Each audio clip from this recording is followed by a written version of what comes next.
Despite the fact that the Broward Sheriff's Office was fully authorized and empowered to take action before tragedy struck, they failed to act, despite repeated interactions with the killer and multiple warnings from the community.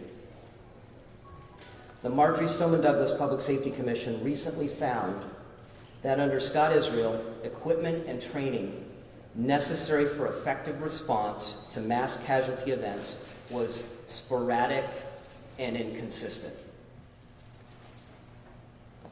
8 deputies from BSO were on campus or in direct proximity to Marjory Stoneman Douglas High School as the killer was still firing shots on the 3rd floor of Building 12.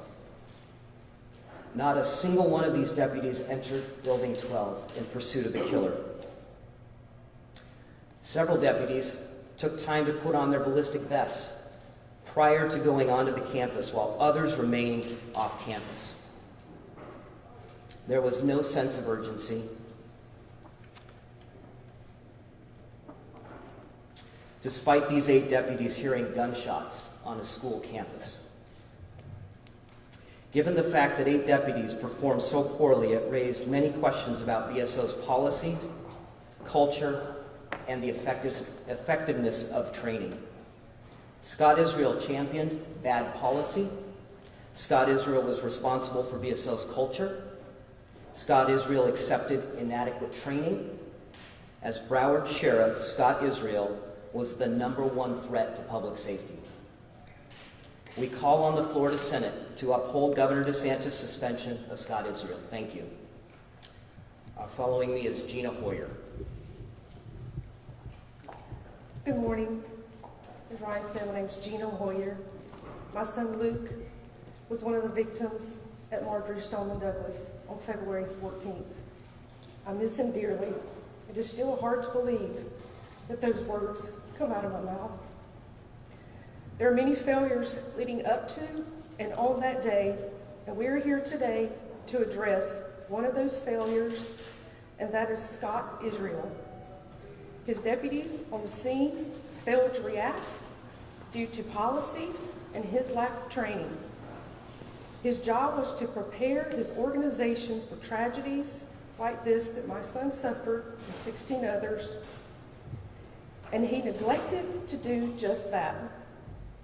We have to hold people accountable for their failures because that is the only way people will get serious about fixing the problems that occurred on February 14th. And voting to not reinstate Scott Israel is a first step in the right direction. Thank you. All right, next is Hunter Pollack. Good morning. So many mics, I don't know which one to talk into. My sister, Meadow Pollack, was a young, smart, and ambitious young lady. She had a future so bright, the sky was the limit. She deserved to go to college, get married to the love of her life, and start a family like most of you. But on February 14th, 2018, she became a victim of Scott Israel's deadly incompetence. The pain I feel every day leaves a hole in my soul. Seeing my family broken over something so preventable gives me the fuel to fight for justice, to honor my sister. But this fight is bigger than honoring just Meadow. This is about the safety of all 1.9 million Broward residents. It's a sad reality that the parents of murdered children have to beg the Florida Senate to uphold the suspension of Scott Israel. Each individual senator must judge the matter based on their own views of the facts and interpretation of the law. Governor DeSantis' exercise of his suspension authority was appropriate given the uncovered truths and magnitude of the failures. I am more than grateful for the overwhelming support the community gives our families. I'm looking forward to the hearings ahead of us today, and I am sure the Florida Senate will make the right decision. Thank you.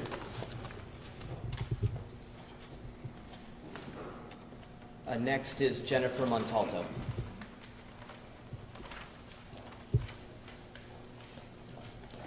Hello, my name is Jennifer Montalto. Once again, I find myself in a place I never thought I'd be, in front of the state capitol speaking at a press conference. Over the last 20 months, I have not spoken out publicly on many issues. However, this morning I feel compelled to ask the Florida state senators to uphold the suspension of Scott Israel. His neglectful and incompetent leadership of Broward Sheriff's Office compounded the tragedy at Marjorie Stoneman Douglas High School, where 17 wonderful souls, including my daughter Gena Montalto, were murdered. Gena was our strong, brave, and beautiful daughter, and I miss her with all my heart every day. Thank you. Next is Fred Guttenberg. Good morning. On February 14th, like the other families behind me, I lost my baby girl, Jamie, at Marjorie Stoneman Douglas. Jamie was second to last to be shot on the 3rd floor, meaning her death is the result of the incompetence of BSO. Nobody acted. Now we're here today because the former sheriff decided he's a victim of February 14th. He is not. Today, we are here because his pursuit of his job back has turned him and his head into a victim. We're victims. Yesterday, before I left to come here, turned on my radio and the Billy Joel song Lullaby came on. I had to pull my car over so I could cry. I'm pretty confident the former sheriff doesn't understand what that feels like because he may have to look for a new job. Go look for a new job. He seems to enjoy the political life a lot, so I would highly encourage him to go move on into another endeavor that does not include protecting people. The former sheriff failed, not only before, that's been pretty well documented, not only on February 14th, that's pretty well documented, but his arrogance and his inability to accept the fact that his leadership was a failure caused him to fail after February 14th as well.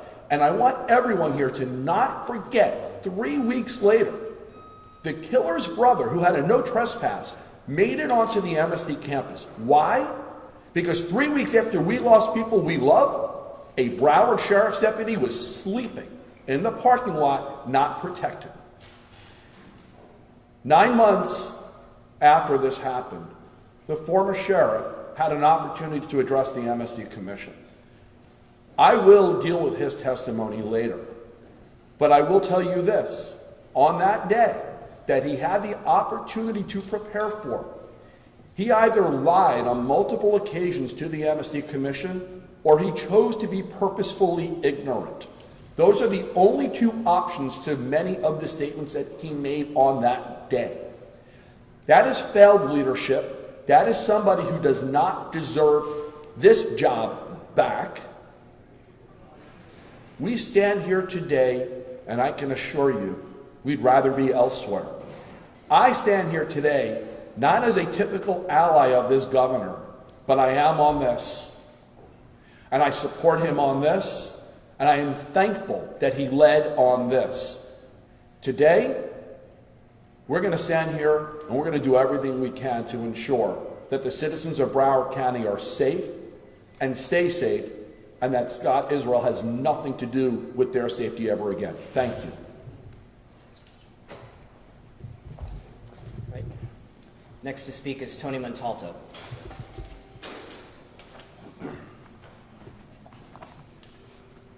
Good morning. We have heard from several families this morning, and I have spoken to most of the others that are not present. And we are unanimous in our desire to see the senators of the great state of Florida uphold the suspension of Scott Israel. We implore them to look at the facts surrounding this vote. The first and foremost of which is that 17 citizens of Broward County, including my loving, bright, and bubbly daughter, Gena, were murdered at Marjorie Stoneman Douglas High School. The multitude of failures by the BSO before, during, and after the shooting are directly attributable to the incompetent and negligent leadership of Scott Israel.